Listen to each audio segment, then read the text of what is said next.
Hi everyone, welcome to RKM academy.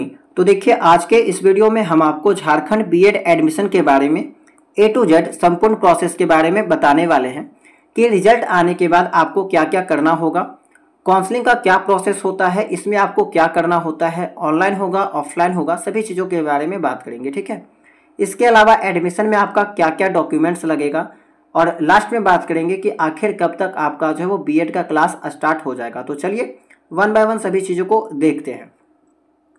तो देखिए, सबसे पहले अगर रिजल्ट के बारे में बात किया जाए तो मैंने आपको पहले भी बताया था कि 20 जून से पहले आपको जो है वो मेरिट लिस्ट देखने को मिल जाएगा। ठीक है। तो सबसे पहले आपका क्या होता है, मेरिट लिस्ट तैयार किया जाता है, मेरिट लिस्ट जो है वो दिया जाता है। और यहाँ पे आप देख सकते हैं कि पिछले वर्षों में लगभग 850 पेज का मेरिट लिस्ट तैयार किया गया था। ठीक है।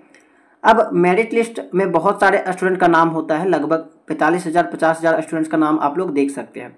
अब इसका मतलब ये नहीं हुआ कि सभी स्टूडेंट्स का एडमिशन हो जाएगा। ठीक है। मेरिट लिस्ट में तो बहुत सारे स्टूडेंट का नाम होता है, लेकिन इसका मतलब आप लोग ये नहीं समझिएगा कि यहाँ पे जितना भी स्टूडेंट्स का नाम दे रखा है सभी का एडमिशन हो जाएगा। चूँकि हम आपको बता दें कि झारखंड में बीएड का जो सीट है 13,500 के करीब सीट है और फॉर्म फिलअप करने वाले स्टूडेंट का संख्या है 55,000। तो जाहिर सी बात है कि सभी स्टूडेंट्स का एडमिशन होना पॉसिबल नहीं है। ठीक है।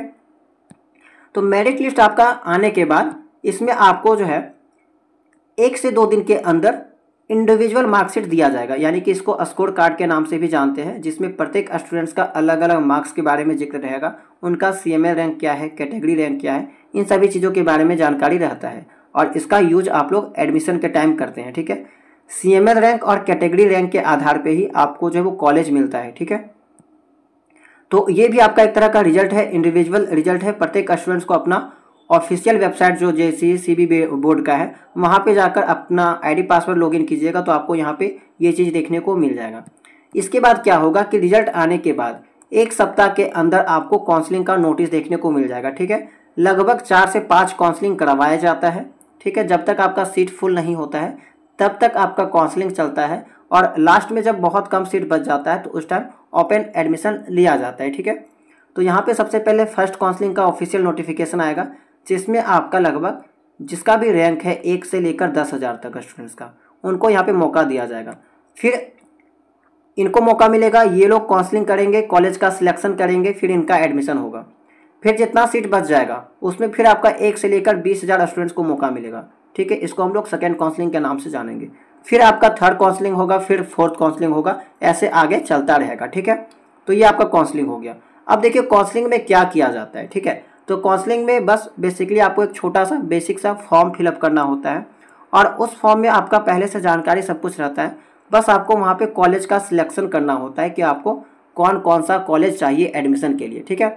तो उसमें आपको लगभग जितना चाहे आप कॉलेज का सिलेक्शन कर सकते हैं और आपके रैंक के आधार पे आपको उन्हीं में से कोई एक कॉलेज मिलता है जहाँ पे आपको एडमिशन लेना है। तो यहाँ पे आप देख सकते हैं कि एक स्टूडेंट का जो है काउंसलिंग का फॉर्म है। ठीक है। इसको हम लोग चॉइस फिलिंग के नाम से भी जानते हैं। यहाँ पे लगभग उस स्टूडेंट ने 10 कॉलेज का सिलेक्शन किया था। अब उसका रैंक जिस भी कॉलेज से मैच खाएगा वो कॉलेज उनको मिल जाएगा। ठीक है।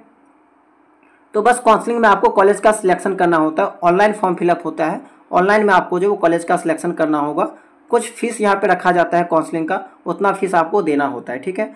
और जितना भी स्टूडेंट्स हैं आप लोग जितना काउंसलिंग करना चाहें आप लोग कर सकते हैं, कोई भी यहाँ पे रुकावट नहीं है। बशर्ते आपको प्रत्येक काउंसलिंग में फीस लगेगा। ठीक है। जैसे कि मान लीजिए कि उस टाइम आपका जो है वो 600 फीस लगा था, तो दूसरा भी काउंसलिंग कीजिएगा तो वहाँ पे भी 600 लगेगा, तीसरा काउंसलिंग कीजिएगा तो वहाँ पे भी 600 लगेगा।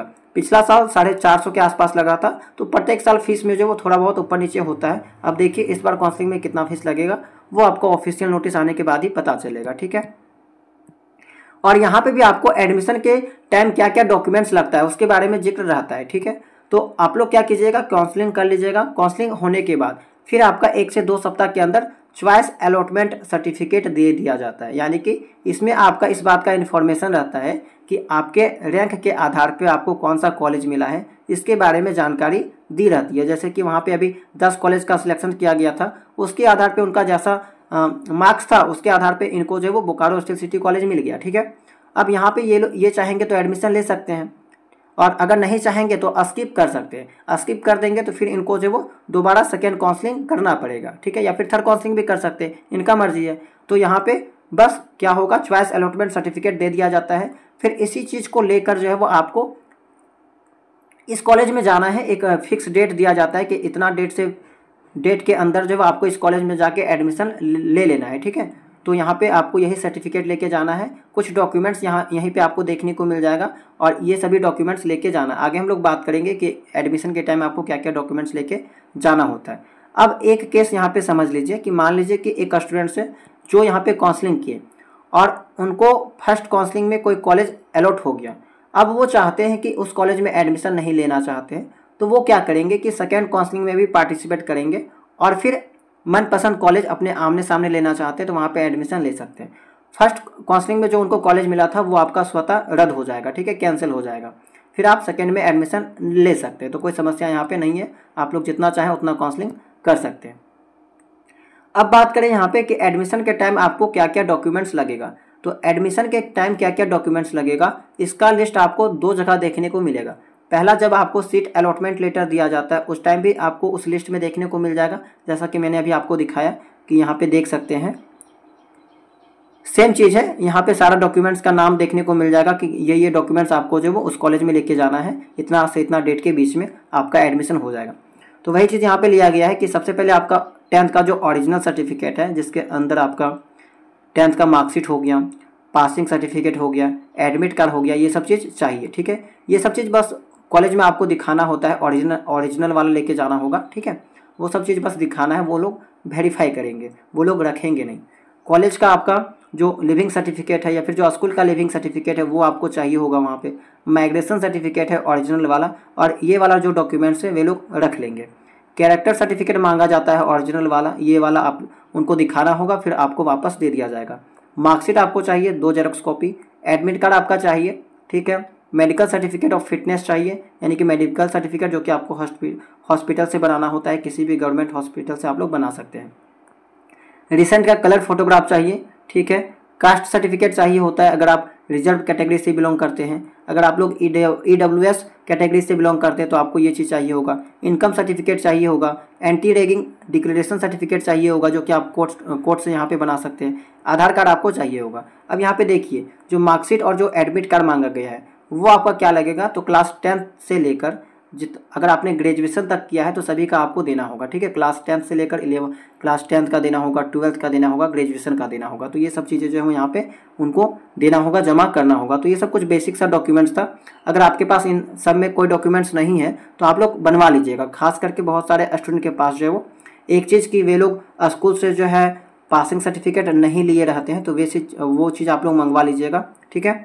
दूसरा चीज़, कास्ट सर्टिफिकेट बहुत लोगों के स्टूडेंट के पास नहीं होता है। लोकल रेसिडेंस सर्टिफिकेट यहाँ पे नहीं लिखा गया है, तो उसको भी इंक्लूड कर लीजिएगा। ये सब चीज़ स्टूडेंट के पास नहीं रहता है तो आप लोग बनवा सकते हैं। हालांकि जब आप लोग एडमिशन लेने वक्त जाइएगा तो वहाँ पे आपको, अगर आपके पास डॉक्यूमेंट्स नहीं है तो 10 से 15 दिनों का समय जो है वो दे दिया जाता है, खासकर प्राइवेट कॉलेज में। बाकी गवर्नमेंट कॉलेज में ज़्यादा दिन का समय नहीं दिया जाता है, 2 से 3 दिन का समय दिया जाएगा वहाँ पे। लेकिन प्राइवेट कॉलेज में आपको जो वो समय दे दिया जाता है, बाद में भी आप लोग डॉक्यूमेंट जमा कर सकते हैं, ठीक है। तो उम्मीद करते हैं कि इतना बात आपको समझ में आ गया होगा। अब अगर बात किया जाए यहाँ पे कि क्लासेस आखिर कब तक आपका स्टार्ट हो जाएगा, तो देखिए, फर्स्ट काउंसलिंग होगा उसका एडमिशन होगा, फिर सेकेंड काउंसलिंग होगा उसका एडमिशन होगा। सेकेंड काउंसलिंग तक बहुत सारे जो कॉलेज है वहाँ पे आपका 40 से 50 सीट फुल हो जाता है, और 40 से 50 सीट जो है वो अगर 100 में से 40 से 50 एडमिशन हो जाता है तो फिर क्लास स्टार्ट कर दिया जाता है। तो मान के चलिए कि आपका अगर जुलाई में काउंसलिंग हो गया, फर्स्ट काउंसलिंग अगर जुलाई तक हो गया तो सितंबर तक, ठीक है, अगस्त छोड़ दीजिए, सितंबर तक आपका क्लास जो वो देखने को मिल जाएगा, क्लास स्टार्ट कर दिया जाएगा, ठीक है। ऐसा नहीं है कि बहुत सारे स्टूडेंट सोचते हैं कि जब तक पूरा एडमिशन नहीं होगा तब तक क्लास स्टार्ट नहीं होता है, ऐसा नहीं है। बहुत सारी जगह क्लास जो वो स्टार्ट कर दिया जाता है सेकेंड काउंसलिंग के बाद, फिर आपका जो वो आगे काउंसलिंग भी चलता है और क्लास भी चलता है। तो यहाँ पे कोई भी समस्या देखने को आपको नहीं मिलेगी। तो इस वीडियो में इतना ही। उम्मीद करते हैं कि जितना बात आपको बताया गया होगा सभी चीज़ें आपको समझ में आई होगी।